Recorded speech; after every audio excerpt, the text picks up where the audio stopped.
Hi, and welcome to the Upzone, where understanding politics is made simple. We are your two hosts.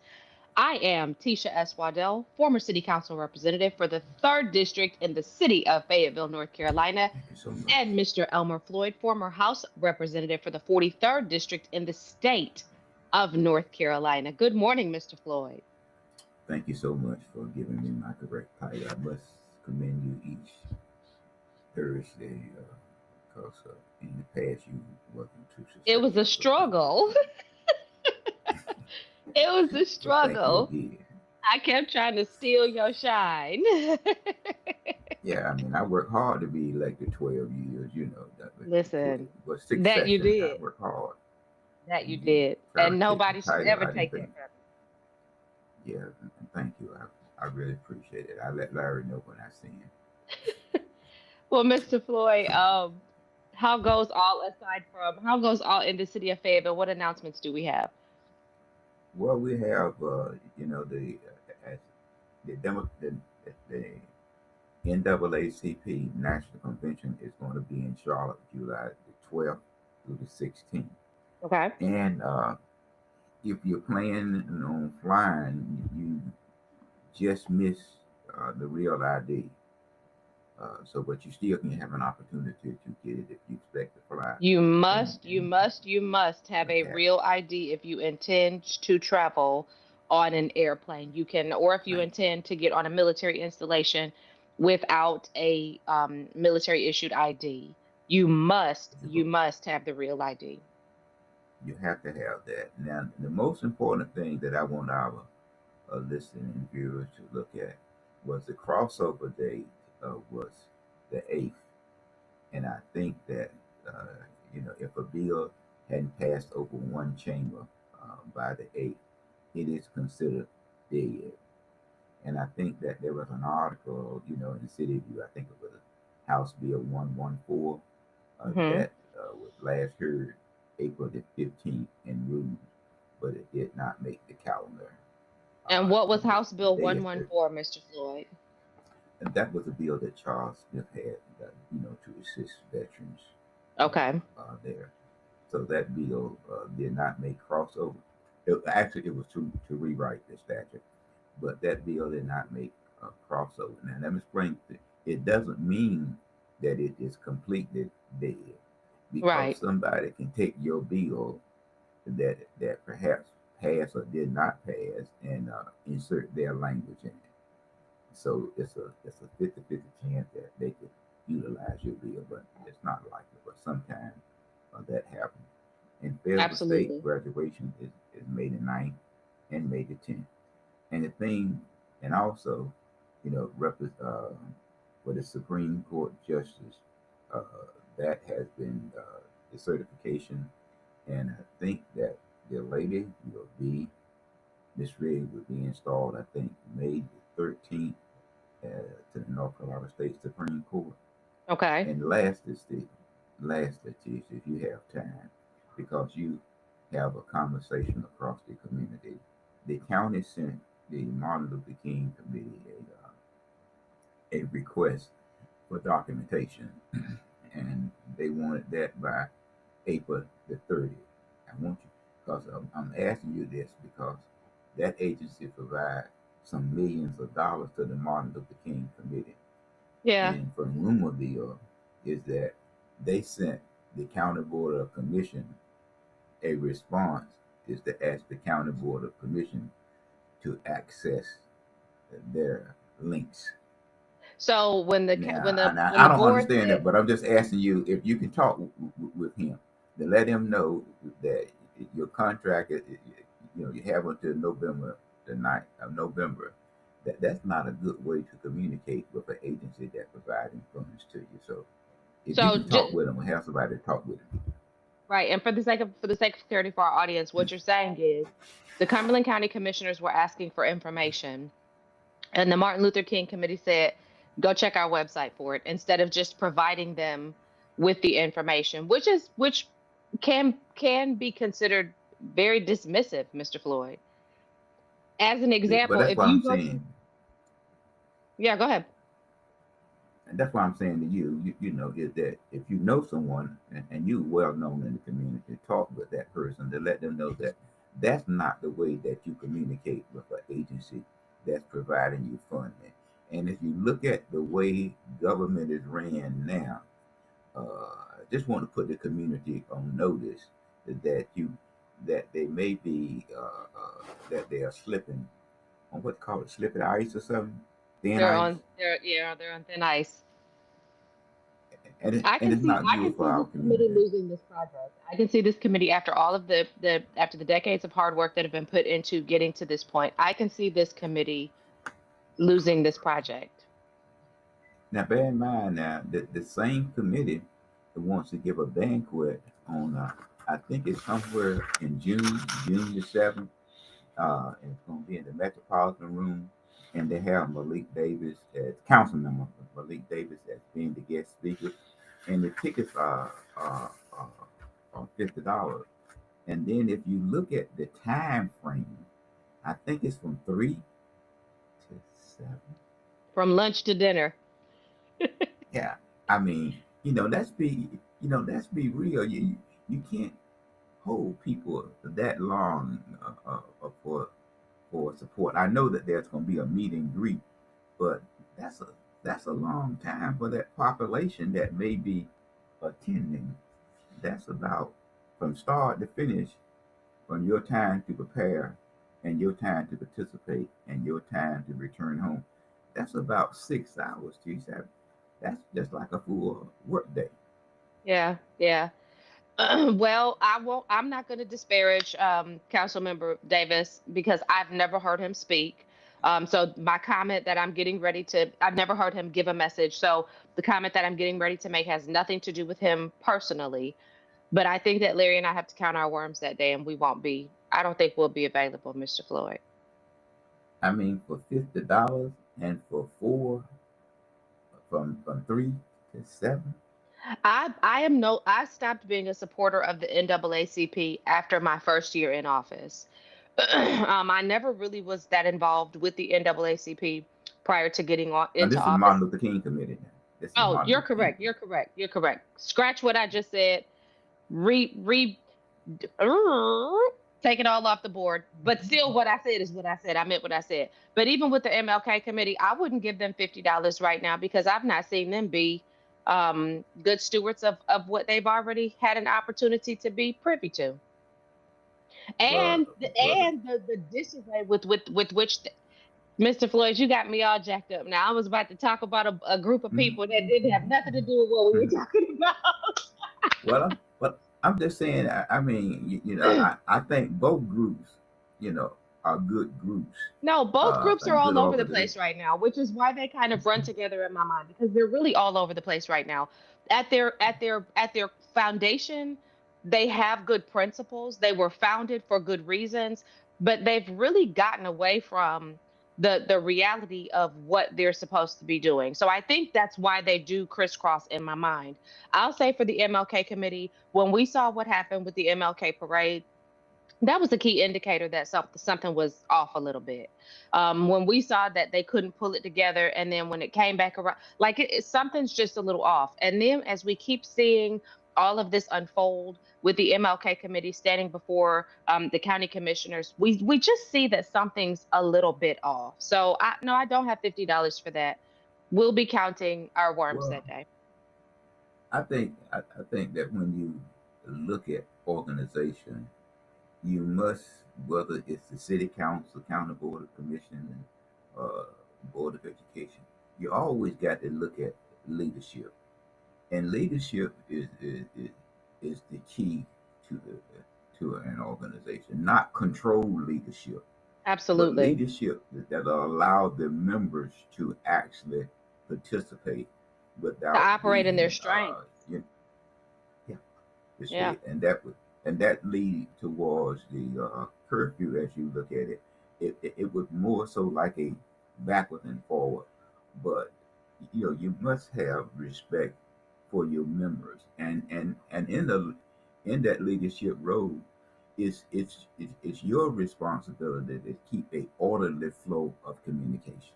Well, let's talk you about an know, orderly other flow of numbers. communication. There was an article that came out in City View today, and it talked about construction oversight in development projects in the city of Fayetteville. Essentially, construction oversight is under fire, Mr. Floyd. A third party report by Friesen Nichols reveals major shortcomings in the city of Fayetteville's construction management division, raising some serious concerns about staffing, oversight, and budget accountability in managing over $150 million in public projects. Floyd, before I ask you the question that I want to ask you, I Mhm. want to give our audience some key notes to consider. This report indicated that the division is severely understaffed. Only 3 of 5 positions are filled, with no licensed architect or engineer on staff and no current division director. The city staff rely too heavily on external contractors with limited ownership of project timelines, costs, and deliverables. Budget approvals and change orders have been tracked using informal Word documents, leading to expenditures beyond approved limits, and the division is not fully funded through the city's general fund, and its operating costs are excluded from project budgets, creating financial blind spots. Floyd, who does this fall on? Well, two people, two, one, management and council. So the city manager and the city council. Yes, because So, the city manager cannot do appropriation. You know that that area come from the city council yeah, as it after a prepare certain a amount, you budget. have to come to the council for them to approve it. Mhm. So here's the question that I have for you. Um, how did it get here? Because, Mr. Floyd, you would think that in the wake of the largest economic development project that the city of Fayetteville had seen with what was going on in the downtown footprint, that most certainly we would be making better decisions. Here's the question that I really want to ask you. Is there anything deliberate in this lack of oversight? Or is this really just we didn't know, like a shrug of the shoulders, like we just couldn't fill these positions, we just didn't know?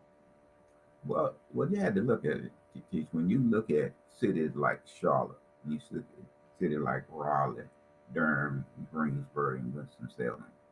It's all based upon salary. For these skilled positions, Mr. and Floyd, the so city of Fayetteville pays their they pay well comparatively speaking. There's the salaries for those top level executives are not miserly. well, apprentices, when you look at it, people look at jobs and they look at salary. So if they are not filled and the salaries are there, th- there's a reason it's But not I don't high enough. remember on my time on council because there are certain positions that we would have a conversation about needing to increase salary in order to recruit or retain. We talked about it a lot with the police department. We talked about it a bit with the fire department. We talked about it with different agencies and different level positions. I don't remember our executive team ever coming to us and saying, "Listen, we really need to hire somebody in this position, and this position. We don't have anybody there, and the reason that we believe that we don't have anybody there is because we're not competitive in salary." So it's not that those types of conversations didn't happen, but Mr. Floyd, and I can't say that they didn't happen But since I've been there. But if it's not being brought to the council to say we need to allocate funding to increase this salary, then that question still remains. Is this just not something that we've considered important because we got it? What is what is at the core of this? Because Mr. Floyd, you but got to remember that economic development has been the hot topic for the better part of a decade, and there's been a push to hire black, to hire local, and you would think that this particular arm or element of the city would would be one that would be really together, given the fact that everybody says this is what's important for our community. but now, given this report, it gives the manager now a tool in which he can now approach the council because he is in the budgetary process. But I say guess so. in order for I us to guess my move forward. question is: did the city manager already know this, and he pushed for this so that he could convince council, or is this something that council pushed for because they saw the holes? Like, what side is this coming from? Because, and this is why I'm asking this question. Somebody must be held accountable, and we, the voters, need to know who are we to hold accountable. Are we to hold city staff accountable, or are we to hold our council accountable when we go in to vote? Who's to be held accountable for these egregious lapses of Well, who placement? requested the study? I mean, who requested the study? Was it the council or was it the Well, that's a manager? good question. I'm not sure about that.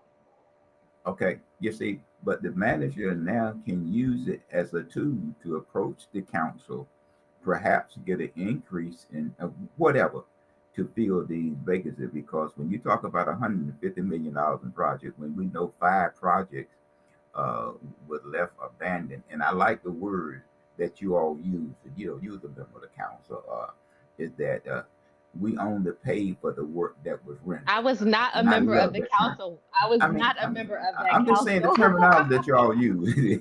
Don't That the put me in that. terminology. You don't want me putting you in what this General Assembly is doing. Don't put me in that mess. I'm just saying, but that's but when you start talking about spending that kind of money, That's a lot of money. and That's it a lot goes of back to money. my pet project. It goes back to my pet project. And you know That what that parking is. deck. But That's a, Mr. Mr. Floyd, and I'm gonna hit right there because I was a part of the council as the baseball stadium was coming to fruition. And I saw then we had stuff coming back that was an indicator, hey, we've got some problems. There's some issues here. There's some things that are not quite right here. But all along, if the city staff is not coming back and indicating to us, and this is why I say that we need to be more deliberate about who we hire, because, and I'm talking about us, the voters, who we vote into office. Because when you put a bunch of people in office who don't even know that these positions are necessary, they don't know to ask the question, why don't we have this person in place? But I remember, Floyd, we were asking those questions, and I'm gonna just tell our audience, y'all need to really be pushing to find out how this came to be. That 5 years after, 5, 6, 7 years after a major development project that already hit glitches and demonstrated that there were some holes in the process, how we're here now and we're just now getting this report. But nonetheless, the but recommendation that let me say this to you. Let me Mhm. say this to you, Teach. One of your friends that you met that was on Person Street.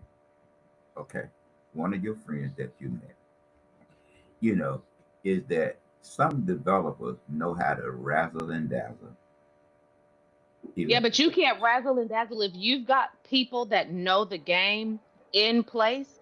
That's the reason they're there, to protect the council from the razzle and the dazzle. You have to have people who understand development hired to protect the council from the razzle and dazzle, because they will come in and sell us a pipe dream.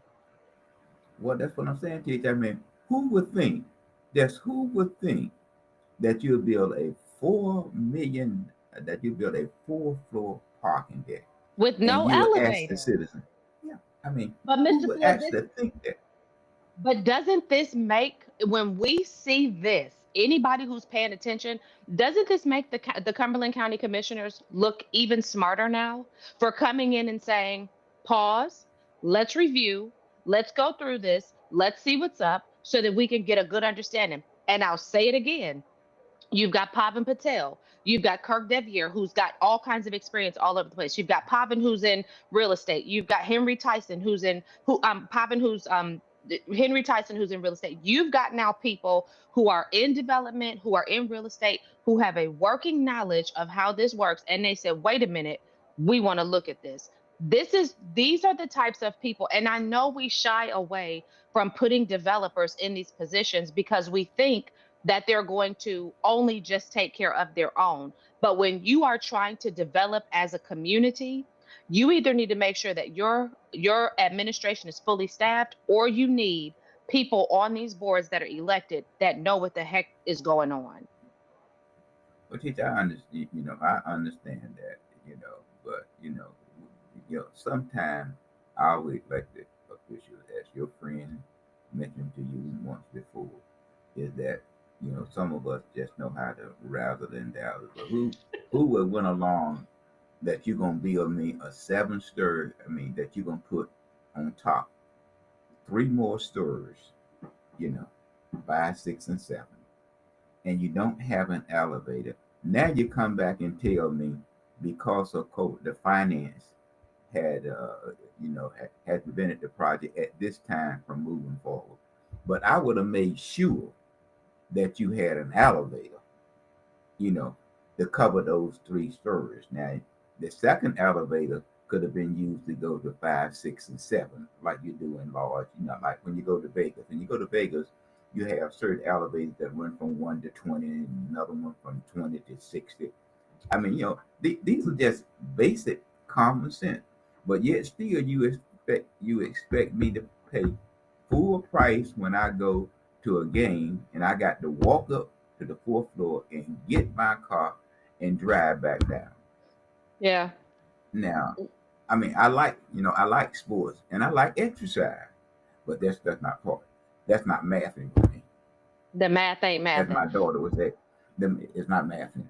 Yeah. Well, Mr. Floyd, while we That's what. talking about the math not mathing, let's just go ahead and talk about this citywide curfew that the city of Fayetteville has enacted for youth. So in a I'm going to call it a divisive move because I think it really divided the community in terms of how we see this. In a divisive move to address escalating gun violence, the Fayetteville City Council has approved a citywide youth curfew. The ordinance passed with an 8-2 vote, and it mandates that individuals ages 16 and under must be off public streets by 11 p.m. This measure is modeled after Charlotte's youth curfew and is set to be evaluated after a 1 year pilot period. Mr. Floyd, let me tell you something. All 8 people who voted for this need to go home. And let me tell you why.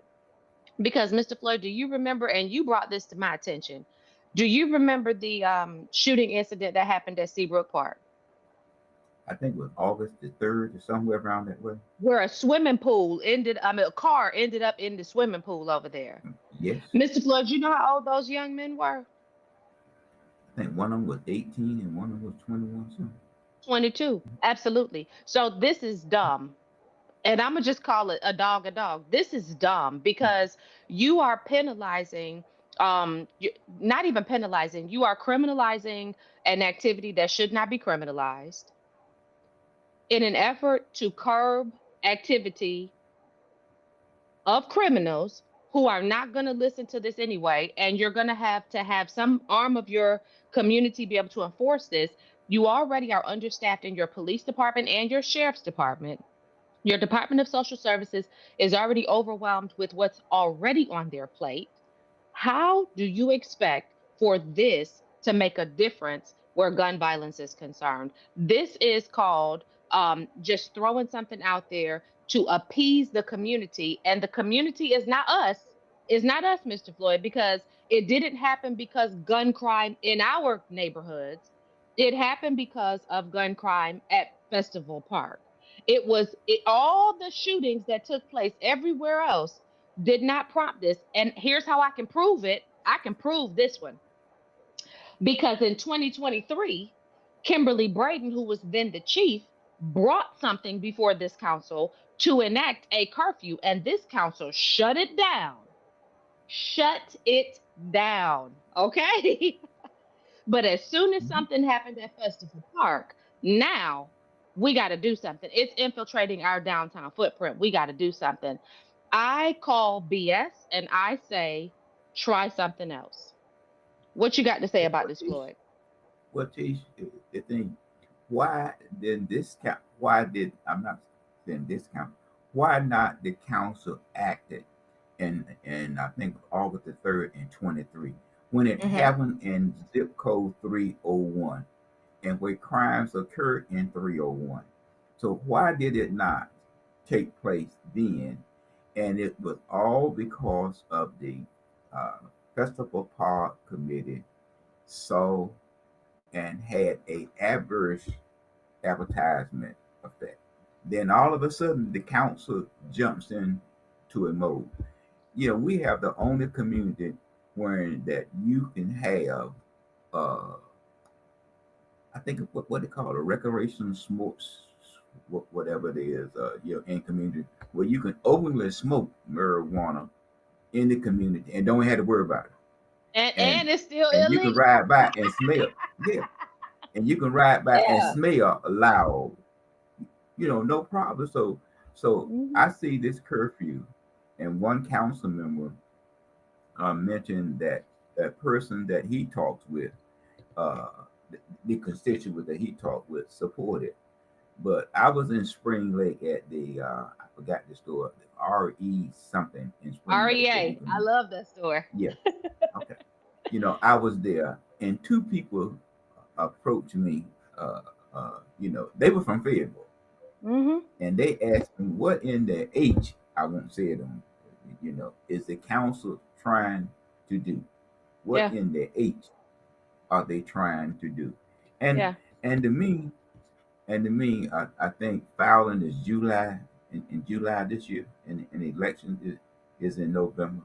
Hmm. It's a good proper it's a It's good political election. posturing. It is political posturing, and I hope it backfires. And I'm gonna tell you, and I have to always say this before I make this statement, even more now so since he has announced his intention to run for mayor. I disagree with a good 90% of what Council Member Mario Benavente does. In this, I'm with him on this one. He and Dino Hondros have my full support in this conversation. And I hope that they continue to push back. And I hope that they find a way to bring this back and to make it make sense. Because here's the thing, Floyd, that we don't recognize as citizens in the great city of Fayetteville, North Carolina. We're a step away. We are one step away from a citywide curfew for grown-ups too. We're about to hit right back to to the days of COVID where you needed to be in or have a pass or whatever to be able to go where you needed to go because this gun violence epidemic is not rooted to how old you are. It's not rooted to how old you are. There have to be, we in this community need to have some serious conversations about our morals, about where we stand on the state of the family. I said this every time when we talked about violence before. What we see is an example of broken homes. What we see in the schools, what we see in the streets is an example of broken homes. We have said to our in our community that chasing a dollar and building a big house that sits up on a hill and having a business that banks a whole lot of bread, that's more important than keeping our families together and raising our children in a two-parent household with a mother and a father where there's accountability and where there's a moral compass. And until we get back there, baby, you can enact all the curfews you want, and we are still going to be in trouble. Well, the thing about it, Chief, is that as we move forward and look at this, and they asked the staff to bring back a draft utilizing the Charlotte statute. Now, also in this conversation prior to, there was a conversation also, not leaving this if you like, is how can we increase the population of the city of Fayetteville by simply saying we need to get new residents, into the city of Fayetteville. When people look at, you having a curfew as it relates to Who's youth, coming there? Yeah, who's I mean, coming there? I got to look at, do I want to come to Fayetteville and Right. live when you have already sent me an indicator that there is Right. problem. So it's the same way like when I was with the Fayetteville State Youth Motivation Task Force. I would always tell the young ladies, during this process, if the brother is not coming to class, okay. So as you get older, the brother is not coming home, Tish. You understand me? If he is not coming to class, read the indicators. If he is not coming to class, truly, he ain't coming home when he married. He figure out that I come when I get ready. Yeah. So what I'm just simply saying, read the indicators. If you establish a curfew and you want to increase the population, you know, then you're gonna have to make some changes. But if you look at this, and you go down, your population don't grow. When the 2030 census come in, you may have a total different makeup of your House of Because Representatives. Mr. Floyd, those of us who have listened, and I said this before, those of us with the means and the mindset, we are leaving this community. And we saw it happen before when we began to recognize that a lot of the affluent people in this community started to move. They went and bought, they retired to their beach houses. And I remember having this conversation while on council with some of the people in the community who were typically considered stalwarts, and the people who were the financiers of some of the philanthropic projects that we had going on. They were like, we are packing up, we're selling, and we're moving on. Now I'm seeing it happen to the more upper middle class. They're saying, you know what? It's time for us to move on. We've seen, listen, people who have been deeply invested in this community. As an example, we saw the city attorney who was deeply invested in this community is a pillar of this community. Her family are pillars in this community, and she picked up and went on. She left the city that was near and dear to her heart. And one can only, guess the reasons. And listen, let me say this. To be very transparent. You can work in one city and live in another. We have upper level members on our city team that don't live in the city of Fayetteville. So there's nothing that says you can't keep your home and commute, or even that you keep your home, you work until you retire and then you come back. The fact that she sold her home says, I'm out. Not, I'll be back when I'm done working. I'm out. So we're now beginning to see upper middle class do the same thing that we saw the wealthier people do before. There's an exodus that's taking place. Remember when we talked about on our podcast the growth numbers? We were shallow compared to other communities, Mr. Floyd. This is a bad move. This is a Well, bad move. let me ask you another question, because your husband and I always mention this to you. He's Yes. in the heating and air conditioning business, and the other thing of it is, I drive, through different parts of our community. I have not seen a subdivision being built in the city of Fayetteville. Have you seen one? No, I see lots of restaurants being rehabbed. I see no. Well, that are indicators. Not only are they moving elsewhere, just like one member of the county board of commissioners moved down, I think, to one of the beaches, I think Myrtle Beach or wherever it was. But Mhm. but you go out in the county, you see multiple subdivisions being built, and many people are saying that, let me move into the county. I got accessibility of water and sewer. Why do I need to pay both taxes? Both And of I these got more. taxes. Yeah, I got both Mhm. taxes, and the services. Only thing that some people say I get with the annexation, you wasn't part of that, is a garbage can. Yeah. Mr. Floyd, we have a comment that I want to read. It goes back to what we were talking about with the development. It comes from Mr. Darden Jenkins. He says, I've been screaming from the rooftops about how the city manages capital projects. The Hay Street parking garage is a prime example. Average in USA parking garage spaces cost 21,000, and the city spends 38,000 per space, and it's still not finished. Elevator, etc. So I can attest to the fact that Mr. Jenkins has been screaming from the rooftops. Something's not right in the water. Something's off in the milk. Well, But here but we why don't are. I mean, here the staff, the city staff talked about increase in parking there, but they did not mention, and I'm through with it for the day. They Okay. did not mention an elevator for the parking deck. They looked at increase in parking fee for park as a possibility. But here you got a building with 400 plus parking spaces, and you're asking me to go to Planet Fitness to use it. I just can't do it. I mean, I just can't. I just can't do it. And I like baseball. I just can't. I mean, go up 4 flights, and Right. just to get my car to drive back down.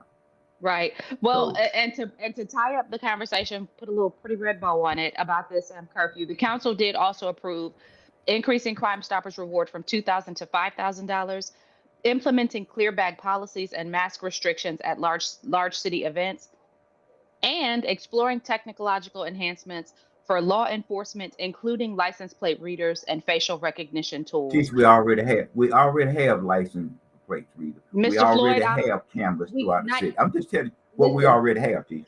We already have these things.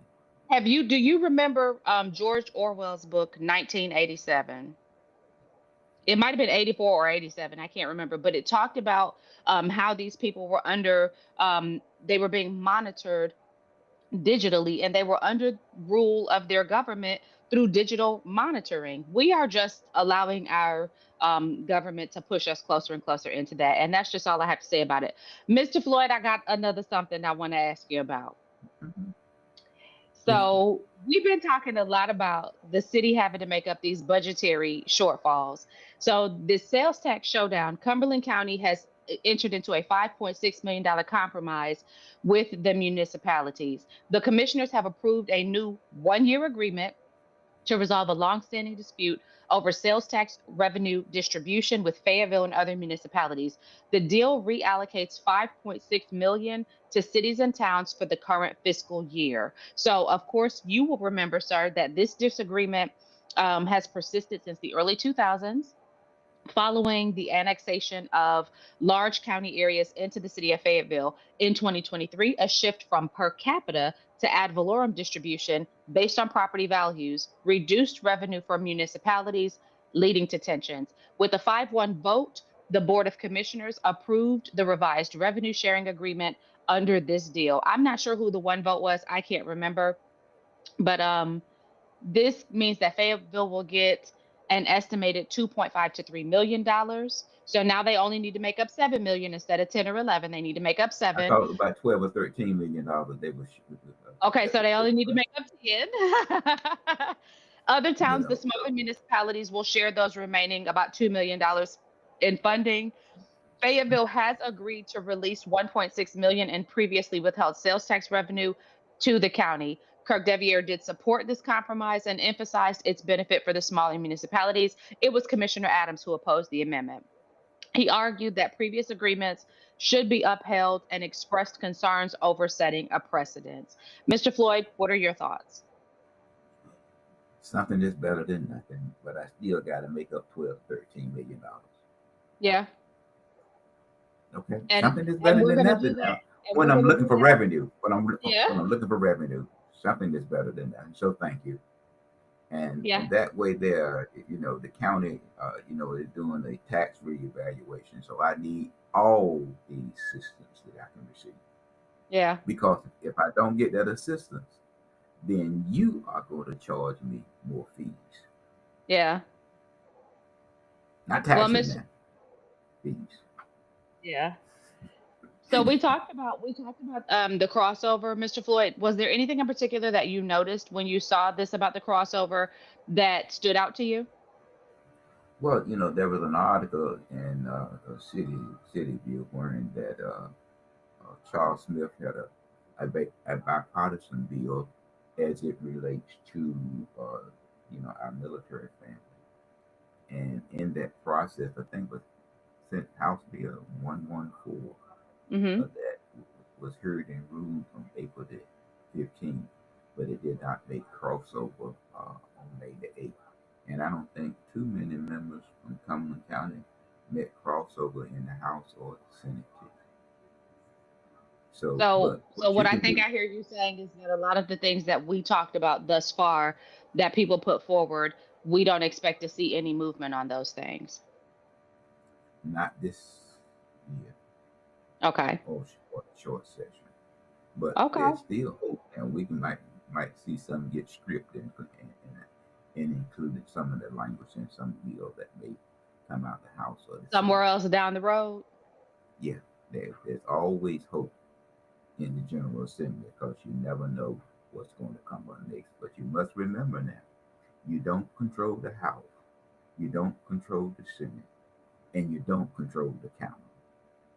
Well, and you apparently, Mr. Floyd, don't even really have any relationship with the new minority leader, Senator Sidney Batch, because there's some ruffles in the water. So, Mr. Floyd, tell us what this looks like, because Dan Blue was formerly the House. You know what he was this he she took Dan Blue's job, right? Yes, yes. Tell us about that, because I didn't know this until you told me. When I read that article, I said, "Well, this seems like Keep talking, there's keep talking. Don't okay." stop. I said, "There's probably some bad blood going on in here somewhere, because if she took Dan Blue's job and they're not really giving her, they're not supporting her now. Like, the Democrats are not supporting her. She got a shoddy office. Dan Blue got to keep his office. Her staff is diminished. Dan Blue had a much better number of staff members than she does. Tell me, Mr. Floyd, why are we seeing this rift happen with this particular situation? What's going on? I'm proud that that she moved up in the ranking. Is that now she is the minority leader, and Dan Blue was the minority leader, and so she was able to defeat Dan Blue. But what you must remember, on the House side and on the Senate side, you had the Senate pro tem. He determines the seating arrangement. Number one, he also determines the staff, and he also determines your a number of staff person. He determines that. So if you notice, Blue didn't lose anything. She won the election, but she lost the staff members to carry out whatever goals and direction that the minority, which means on the Senate side, uh, can carry forward. Now, can you imagine? Normally, in the normal process, if that person becomes the minority leader, then that office changes over, and also those staff person carries over. But the Mm-hmm. beauty with the North Carolina agency and sitting on general government, the first thing when we start talking about moving something to an agent, the first thing that they tell us, we do not have the staff to Yeah. carry out the additional assignment that you are going to place onto our agency. So she won the ballot, but she But does she not lost the have war. the staff. You got to have staff people if you're in a Yeah. leadership role. So Yeah. she won. And it So seems like she they're won. sending her it seems like they're sending her a message. Like, yeah, you got the votes, but you don't have our support. That's what it seems like the message is that they're sending her. And it's not going to help. It's not going to help our senator here in favor, because she is going to push a hardcore, unbendable Democrat agenda, and Senator Applewhite is going to follow that. So that means most likely. So that means that Cumberland County in the years to come is not going to be blessed uh, by the Senate as it Right. relates to if you want to call it fund support and whatnot. But it's good conversation. Yeah. Is that I tried to do for you what you asked me to do, and the key thing that we have to look at here in Cumberland County. I think I'm not sure. I know Hope Mill met, Cumberland County met, the city of Fayetteville met. I don't Mhm. know if Spring Lake met with the Cumberland County delegation, Mhm. but I don't see where any of those requests that was made. Oh yeah, one was made by Representative Jackson. She did include it in the bill what the city of Hope Mill asked for. But beyond that, I don't see Cumberland County being blessed unless Representative Wheatley is able to get some things for Cumberland County, and I pray that she will be somewhat respectable, and most likely that she'll be respected for whatever is done in 301 where Fayetteville State is located at. But I don't Yeah. have to worry about the other representatives. I don't have to worry about that. But there's hope now.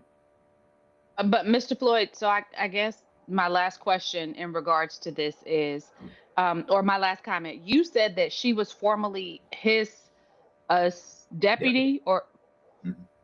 how did we get here? Did the party decide that he just wasn't a good reflection? Like, how did we get here?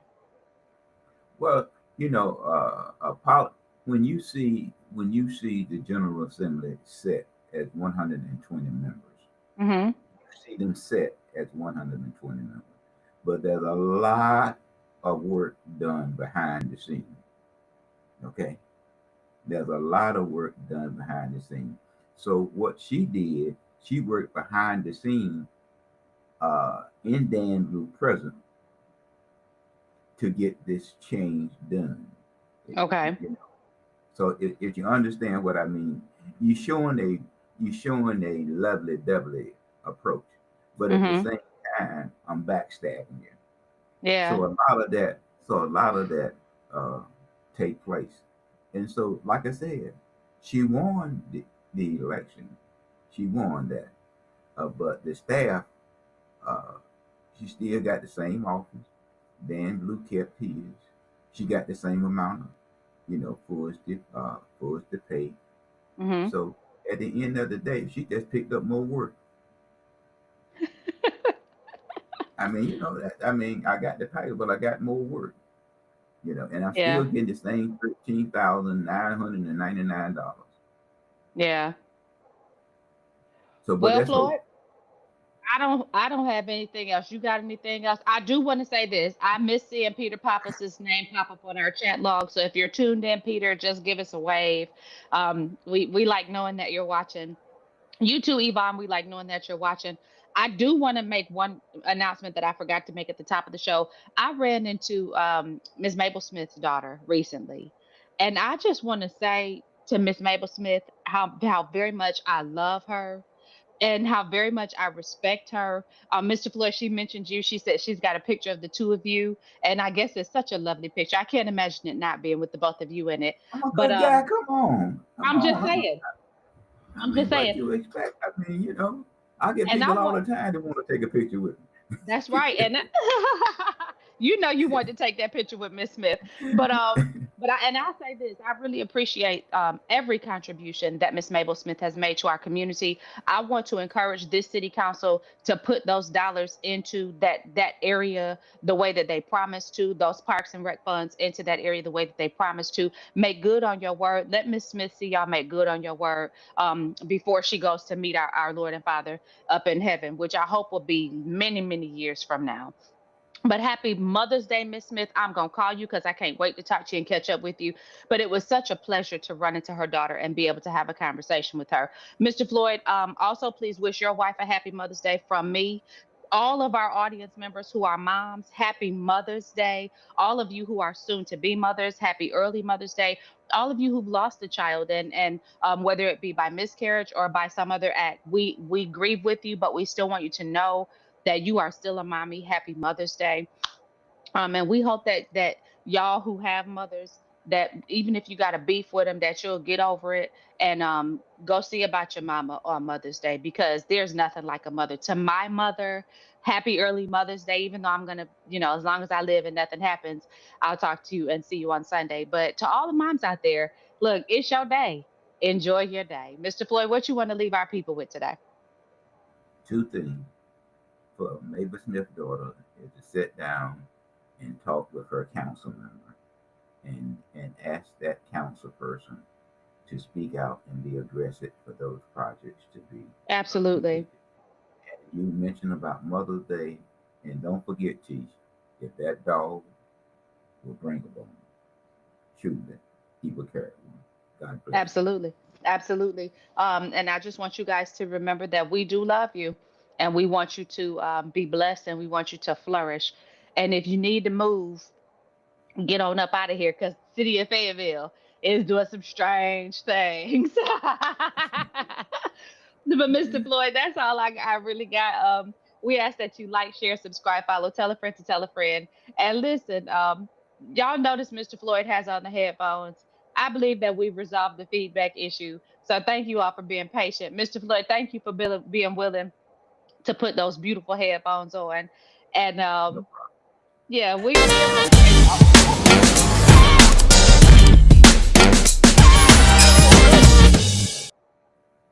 I guess that meant we was done.